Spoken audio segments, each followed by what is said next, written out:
I was at first as outraged as everybody else by the Pope's opening remarks as soon as he landed in Edinburgh, blaming atheists for the atrocities of Hitler and the others of the 20th century.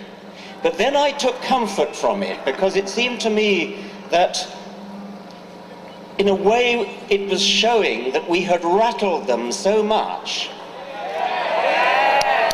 that he was forced to the ignominious expedient of attacking us so as to divert attention from the real crimes that had been committed in the name of the Catholic Church. I can just imagine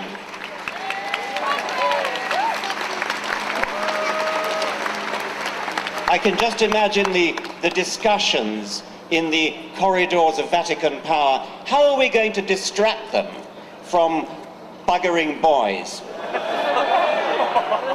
And the answer came, why don't we attack secularists? Why don't we attack atheists? Why don't we blame them for Hitlerism? Adolf Hitler, was a Roman Catholic. He was baptized, he never renounced his baptism. The figure of 5 million British Catholics is presumably obtained from baptismal figures. I don't believe a word of it. I don't believe there are 5 or 6 million British Catholics. There may be 5 or 6 million who have been baptized, but if the Church wants to claim them as Catholics, then they have to claim Hitler as a Catholic.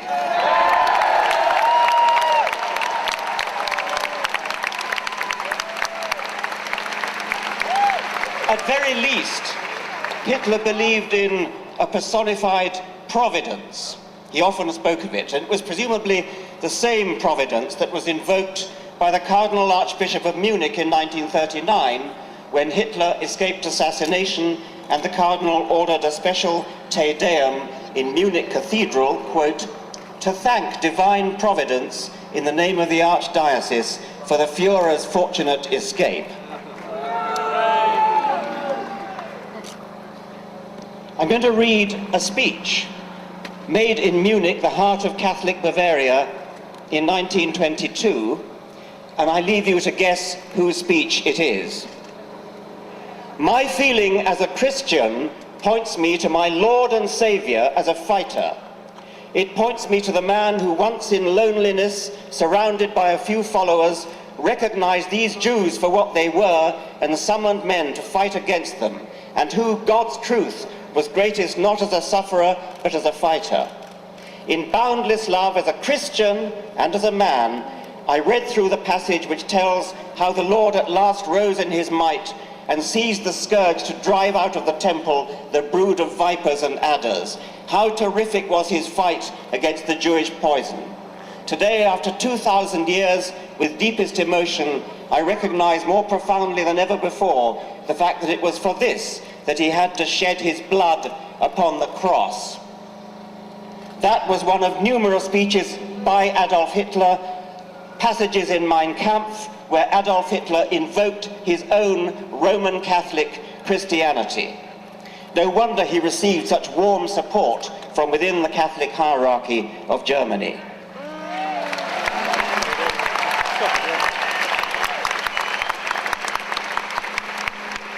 Even if Hitler had been an atheist, as Stalin more surely was, how dare Ratzinger suggest that atheism has any connection whatsoever with their horrific deeds?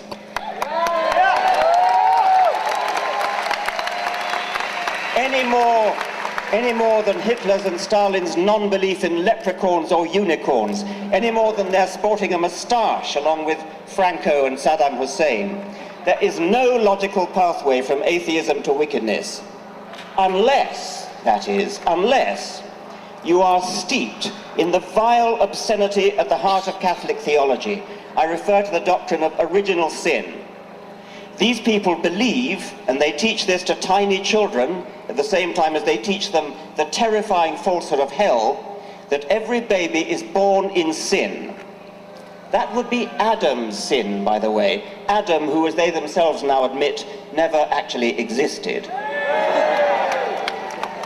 Original sin means that from the moment we are born, we are wicked, corrupt, damned, unless we believe in their God, or unless we fall for the carrot of heaven and the stick of hell. That, ladies and gentlemen, is the disgusting theory that leads them to presume that it was godlessness that made Hitler and Stalin the monsters that they were. We are all monsters unless redeemed by Jesus.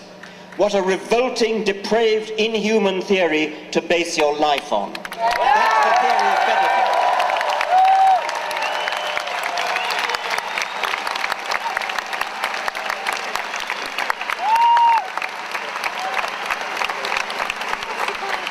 Joseph Ratzinger is an enemy of humanity. He's an enemy of children whose bodies he's allowed to be raped and whose minds he is encouraged to be infected with guilt. It's embarrassingly clear that the church is less concerned with saving child bodies from rapists than with saving priestly souls from hell, and most concerned with saving the long-term reputation of the church itself. He's an enemy of gay people, bestowing on them the sort of bigotry that his church used to reserve for Jews before 1962. He's an enemy of women, barring them from the priesthood, as though a penis were an essential tool for pastoral duties.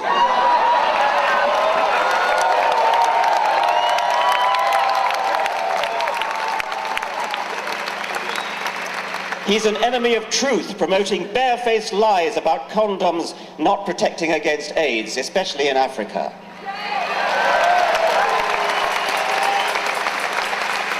He's an enemy of the poorest people on the planet, condemning them to inflated families that they cannot feed, and so keeping them in the bondage of perpetual poverty.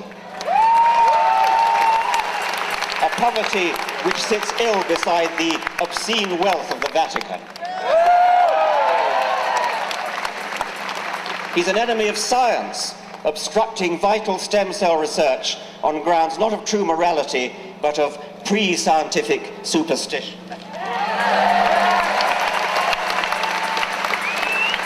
Ratzinger is even an enemy, he's even an enemy of the Queen's own church, arrogantly dissing Anglican orders as, quote, absolutely null and utterly void, while at the same time shamelessly trying to poach Anglican vicars to shore up his own pitifully declining priesthood.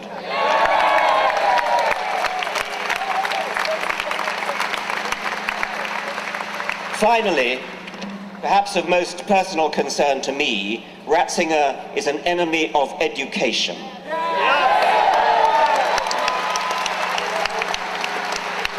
Quite apart from the lifelong psychological damage caused by the guilt and fear that have made Catholic education infamous throughout the world, he and his church foster the educationally pernicious doctrine that evidence is a less reliable basis for belief than faith, tradition, revelation, and authority. His authority. Robin!